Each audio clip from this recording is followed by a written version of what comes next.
Hi friends, welcome to our channel. నేను మీ MPR. మన ఛానల్ని లైక్, షేర్, కామెంట్ మరియు సబ్స్క్రైబ్ చేయండి.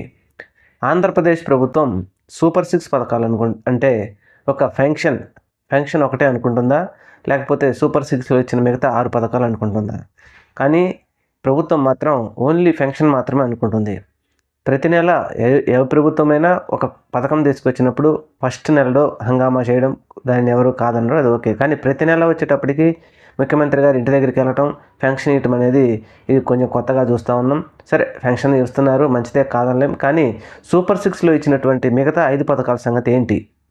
ఇది ఒక్కటి.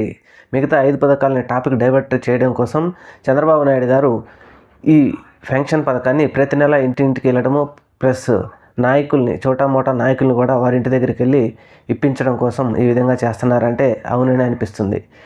ఏం చేసినప్పటికీ, ఎన్ని ఎత్తులు వేసినప్పటికీ ప్రజలకు ఇచ్చిన హామీలు మాత్రం సూపర్ 6 హామీలు నెరవేర్చకపోతే చంద్రబాబు నాయుడు గారికి మాత్రం చాలా ఇబ్బంది పడతారు. ఎవరి మీద, ప్రతిపక్ష నాయకుల మీదనో, వారి అభిమానుల మీదనో, ఇంకొకరి మీదనో కక్ష తీర్చుకోవాలని, లేకపోతే ఇవన్నీ చేస్తే ప్రజలు ఏమార్చి మనం ఇచ్చిన హామీలు వదిలేస్తారు అనుకుంటే అది మాత్రం పొరపాటే. ఇచ్చిన ఎలక్షన్లో 2024లో సార్వత్రిక ఎన్నికల్లో కొన్ని వందలాది హామీలు ఇచ్చారు. ఆ హామీలన్నీ వదిలేసి ఫంక్షన్ ఒకటే, ఈ ఫంక్షన్ ఇవ్వడానికి కొన్ని వేల కోట్ల రూపాయలు అప్పులు తెస్తూ ఉన్నారు.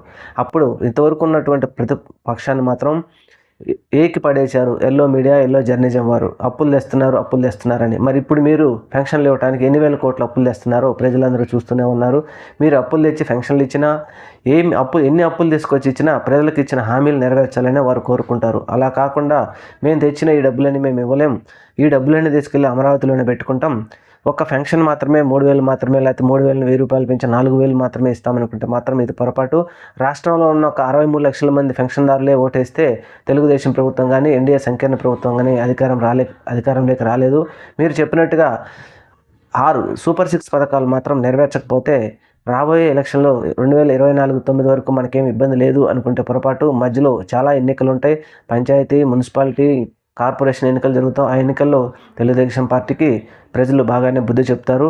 అది గమనించి మరి తెలుగుదేశం ప్రభుత్వం ఏమైనా రాబోయే కాలంలో మిగతా సూపర్ 6లో పెన్షన్ కాకుండా మిగతా 5లో ఏదైనా ఒకటి నెరవేరుస్తా లేదనేది చూద్దాం.